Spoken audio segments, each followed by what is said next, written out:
que personne ne sera fâché après cette vidéo.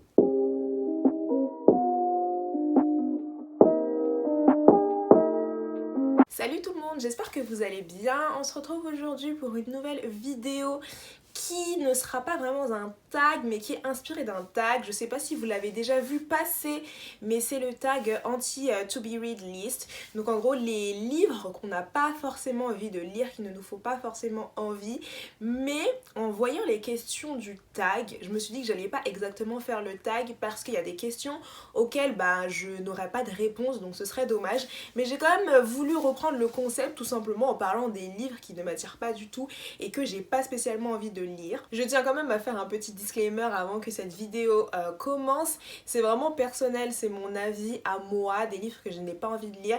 Et étant donné qu'il y aura des livres qui sont très populaires, ne le prenez pas pour vous, c'est juste que moi c'est mon avis, que j'ai pas particulièrement envie de les lire. Et si vous les avez aimés, eh bien je suis très contente pour vous et tant mieux pour vous, je ne remets absolument pas en compte votre choix, mais c'est des livres qui, je pense, à moi, ne me plairont pas. Le premier livre que je citerai dans cette liste, ce serait Shatter Me, qui est une saga, je crois, qui comprend plusieurs livres. Et vraiment, cette saga ne m'attire pas du tout. Je la vois partout passer sur Bookstagram, mais je sens que ce sera pas fait pour moi. En fait, je suis allée voir un petit peu les revues parce que j'ai vu le livre et j'ai vu la couverture qui était super belle. Et moi, mon problème, c'est que je ne fais que acheter des livres quand les couvertures sont extrêmement belles. Et après, je me retrouve déçue de ma lecture. Donc, j'ai décidé de cesser de me faire amadouer par l'apparence des bouquins. Donc, je suis un petit peu allée voir sur Goodreads. D'ailleurs, je tiens à préciser, franchement, je sais pas comment on faisait avant quand il n'y avait pas Goodreads pour savoir les avis sur les livres qu'on a envie de lire, parce que concrètement si j'avais pas Goodreads, il y a tellement de livres que j'aurais acheté et que j'aurais pas aimé, mais ça me sauve la vie d'aller voir les revues Goodreads. Donc vraiment je sais pas qui a inventé Goodreads, mais merci beaucoup. Et ouais, j'ai regardé un petit peu les avis, rien que le résumé un peu confus. Je crois que c'est une fille qui a un don et qui est enfermée dans un asile psychiatrique et il se passe des choses bizarres alors qu'elle touche les gens, donc elle ne peut toucher personne, mais je crois qu'éventuellement elle va finir par sortir de l'asile ou pas et qu'il va avoir une romance. Enfin bon, je sens que c'est pas fait pour moi. J'ai regardé un petit peu les revues et puis dans les critiques les gens disaient que le style d'écriture était vraiment très bizarre, que le rythme était étrange aussi, donc it's a no for me. Je pense que non, ça le fera pas pour moi, Shatter Me. Puis nous avons une saga qui est vraiment très populaire sur Bookstagram et Booktube, genre vraiment très populaire. Enfin surtout sur Bookstagram, j'ai l'impression qu'il y a de plus en plus de gens qui la lisent en ce moment, mais que sur Booktube c'est un peu passé étant donné que le premier livre de la saga est sorti en 2015 je crois, mais c'est la saga Grisha. Vraiment, j'ai lu le résumé et ça m'emballe, mais absolument pas. Et pourtant, j'ai beaucoup aimé Six of Crows. Avant même de commencer le premier tome, j'ai demandé à mes abonnés sur Instagram, pour ceux qui avaient lu, en gros, qui avaient déjà lu Grisha, si je devrais commencer par Grisha ou pas. Et la majorité des personnes m'ont répondu oui. Bon, je n'ai pas écouté et je n'ai pas commencé par Grisha, mais finalement en fait je suis contente de ne pas avoir commencé par Grisha parce que je sens que je n'aurais pas vraiment aimé Grisha et que du coup ça m'aurait découragée de lire Six of Crows, alors que apparemment c'est pas la même chose quoi. Donc ça aurait été dommage que je passe à côté de Six of Crows à cause de Grisha, mais ouais non, Grisha ça m'attire pas du tout. J'ai vu les avis, pourtant des avis de personnes qui aiment beaucoup l'univers et qui ont des avis très mitigés. Et le personnage principal ne m'attire pas du tout, l'histoire ne m'attire pas du tout. Je pense que l'univers pourrait être pas mal parce que l'univers est beaucoup plus développé dans Grisha que dans Six of Crows. Pour ceux qui ne savent pas, Grisha c'est le préquel de Six of Crows, donc c'est pour ça que la majorité des gens sur Instagram m'ont conseillé de lire Grisha avant, mais non, Grisha ça non plus, je pense pas que je le lirai un jour. Mais je pense ne pas être la seule dans ce cas là parce que j'avais posé la question sur Bookstagram, j'ai demandé à mes abonnés de me dire les livres qui ne leur faisaient pas envie, qu'ils n'avaient pas envie de lire mais qui étaient plutôt populaires sur Bookstagram, et j'ai plusieurs personnes qui m'ont répondu Grisha, donc apparemment nous ne sommes pas seuls.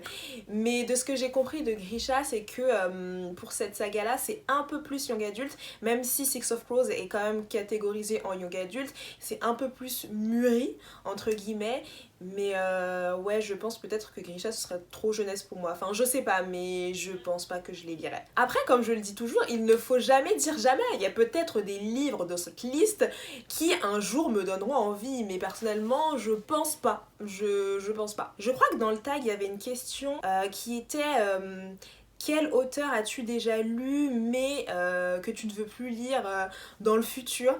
Et franchement, là, je me dis, mais cette vidéo, mais waouh, je suis vraiment en train de critiquer tous les trucs que tout le monde lit. Mais vraiment, je vais devoir citer Sarah J. Maas parce que, bah. Enfin.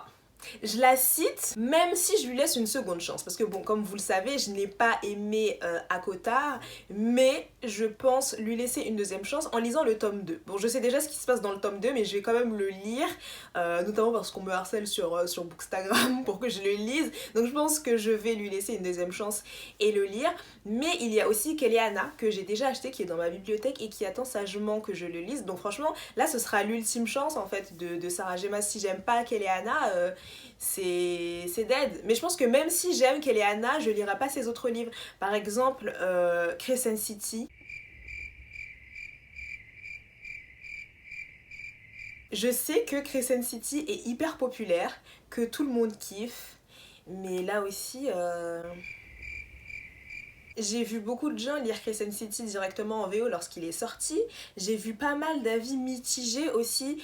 Mais là aussi, non, je pense que ça m'emballera pas particulièrement. Je sais même plus de quoi ça parle spécifiquement. Mais là aussi, non, je pense pas que je le lirai. Pareil pour le novella. Je sais même pas quel est l'équivalent de novella en français, une nouvelle, je crois que c'est un roman court et du coup c'est dans le même univers que Akotar, etc.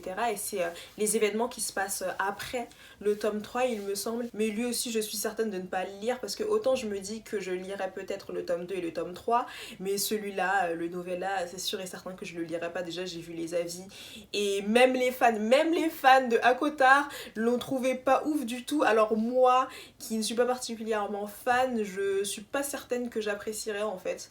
Donc là aussi, non, je vais passer mon tour. Je crois qu'il y avait aussi dans le tag une question qui était quels sont les livres que tu ne liras jamais ou quel auteur es-tu certain de ne jamais lire? Donc là je pense que je vais m'attirer les foudres de Estelle et franchement Estelle, si tu regardes cette vidéo, je suis vraiment désolée parce que je sais que tu l'aimes trop et que tu as tous ses livres et que tu les as tous lus et que tu les aimes tous.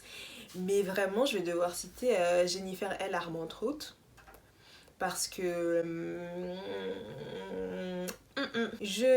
non, franchement j'ai voulu, surtout que la couverture de From Blood and Ash, je crois que c'est, est juste magnifique, mais en m'y intéressant d'un peu plus près, je sens que non, que ça va pas le faire pour moi non plus, que je vais pas aimer.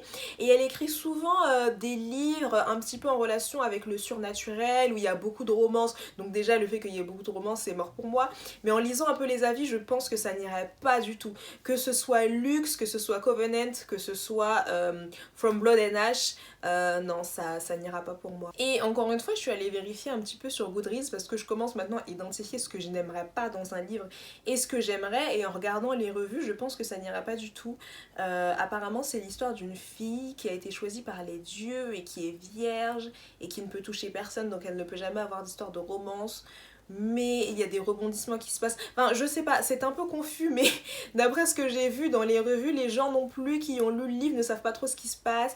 Le world building laisse un peu à désirer. Le plot twist n'est pas vraiment un plot twist, mais c'est un plot twist. Enfin bref, non, je pense que lui non plus, c'est mort. From Blood and Ash, je ne le lirai absolument pas. Et les autres, j'ai regardé les résumés aussi et je sais que j'aimerais pas, je trouverais ça pas à mon goût, donc aussi désolée mais c'est mort pour moi. Ensuite je vais citer une saga qui est encore une fois très populaire sur les réseaux sociaux, qui est La Sélection, et je crois que c'est une histoire qui se passe dans des États-Unis dans un futur dystopique un petit peu. Les États-Unis ont été détruits, quelque chose comme ça, et en gros il y a des prétendantes qui doivent conquérir le cœur d'un prince, mais ça tourne au cauchemar. Bref, je sais pas exactement, je m'en rappelle plus, mais je sens que celui-ci aussi, j'ai lu des revues Et j'ai lu nombre de revues qui disaient que c'était le pire livre que ces personnes n'avaient jamais lu, donc je me suis dit ah oui quand même. Après c'est vrai que sur Goodreads parfois les gens sont très très savage,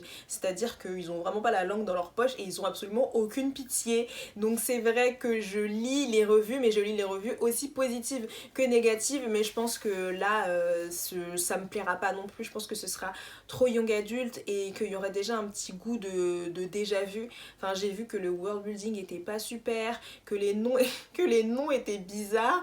Enfin bon, là aussi je pense pas, ça m'attire pas du tout, pas du tout, pas du tout. Puis nous avons un roman qui n'est pas encore sorti en VF, mais qui va être publié très bientôt par les éditions de Saxus. Et au début quand j'ai vu de quoi il s'agissait, parce que vous savez de Saxus ils mettent un petit peu des espèces de petits indices dans leurs publications pour qu'on devine quels seront les titres qu'ils vont publier. Et au début j'étais trop dedans, je pensais que ça allait être génial. Et ils ont annoncé que le titre ce serait Les Saisons de la Tempête. Déjà rien que le nom est trop stylé. Et puis encore une fois la page de couverture est juste trop belle, donc je me suis dit c'est bon, prenez mon argent, j'achète. Mais ensuite je suis allée voir les revues encore une fois, et c'est vrai que les notes sont vraiment pas ouf, et que d'après ce que je lis dans les revues, enfin ce bouquin a l'air chaotique parce que peu importe le nombre de revues que j'ai lues, j'ai l'impression qu'il n'y a personne qui est capable d'expliquer ce qui se passe. Donc je sais pas, je trouve ça super bizarre. Et puis rien que de voir les commentaires, de voir les notes, ça m'a énormément refroidi, ce que je trouve très dommage parce que je pensais que c'était quelque chose qui allait me plaire. Mais franchement j'ai décidé d'arrêter d'acheter des livres seulement pour leur couverture et d'arrêter d'acheter seulement pour acheter, parce que je dépense mon argent pour rien et je finis déçue. Donc là aussi j'ai été très déçue alors que je l'ai pas encore lu. Mais c'est vrai qu'il m'a l'air pas ouf du tout, donc lui aussi je ne pense pas que je le lirai. Je suis même quasiment sûre de ne pas le lire. Puis nous avons A Curse So Dark and Lovely, et lui aussi tout le monde en parle, donc il est quand même pas mal populaire, mais non. Non. C'est mort, déjà j'ai vu que c'était une réécriture de La Belle et la Bête et... Non, c'est bon, j'arrête les réécritures de contes. Déjà, il y a pas mal de contes de fées que je n'aime pas originellement. Mais alors les réécritures de contes un peu bizarres et fantastiques, c'est mort. Non, c'est bon, j'ai déjà donné avec Akotar, ça m'a pas plu. Non, j'aime pas La Belle et la Bête en plus. Donc rien que pour ça, je ne le lirai pas. Ce sera pas possible. Là aussi, désolée, mais non pour moi, pas possible.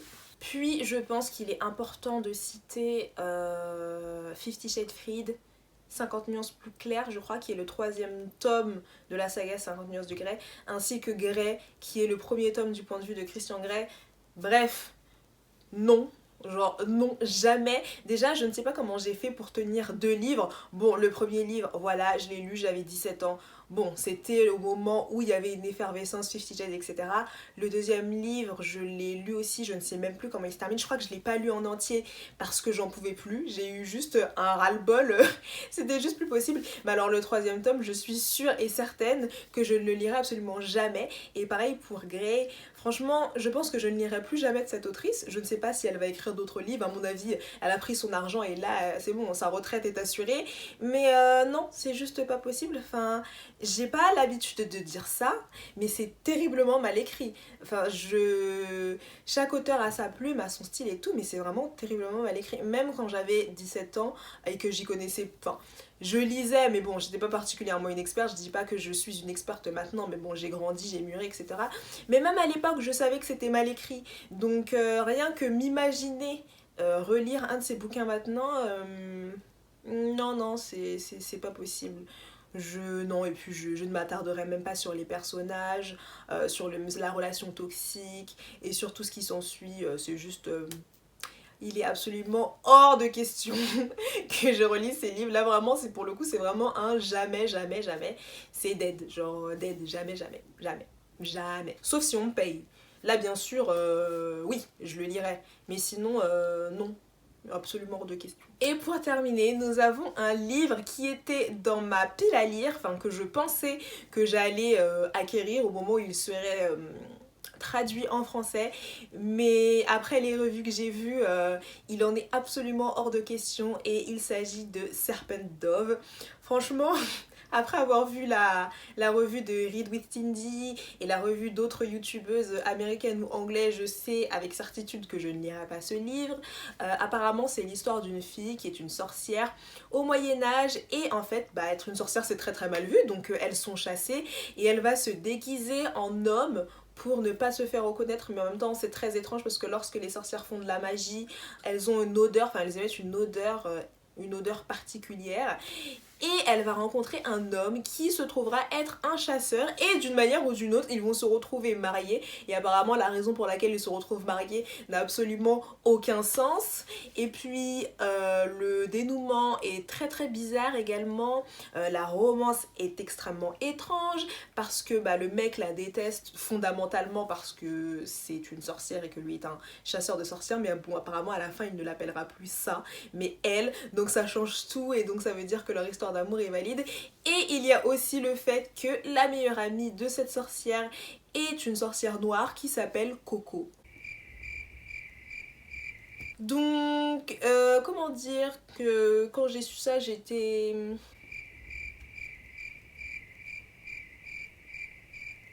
Donc non, je ne donnerai pas mon argent à peu importe qui a écrit ce bouquin et je ne le lirai pas non plus parce que non, je ne pense pas que ça en vaille la peine. Surtout qu'après avoir vu la vidéo de Cindy, je ne peux pas la dévoir entre guillemets et je ne peux pas oublier tout ce qu'elle a dit, surtout que cette vidéo était super drôle et qu'elle ne m'a absolument pas donné envie de lire le livre du coup.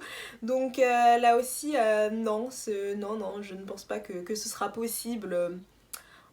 Entre nous ça ne marchera pas. Et voilà tout le monde, c'est tout pour cette vidéo, j'espère qu'elle vous aura plu. Écoutez, moi j'ai été ravie de partager avec moi les livres que je ne lirai très probablement jamais. N'hésitez pas à me dire en commentaire ce que vous en pensez, si vous avez lu ces livres, si vous les avez aimés ou pas, quels sont les livres qui vous, à votre avis, vous ne lirez jamais. Et puis si vous avez aimé cette vidéo, n'hésitez pas à liker, partager et commenter. Et puis vous pouvez aussi me suivre sur Instagram que j'afficherai quelque part par là sur l'écran où je fais plein d'updates sur ce que je lis et je publie plein de stories, donc n'hésitez pas à me follow sur Instagram. Et puis je vous souhaite une très bonne journée, une très bonne semaine et je vous dis à la semaine prochaine pour une nouvelle vidéo.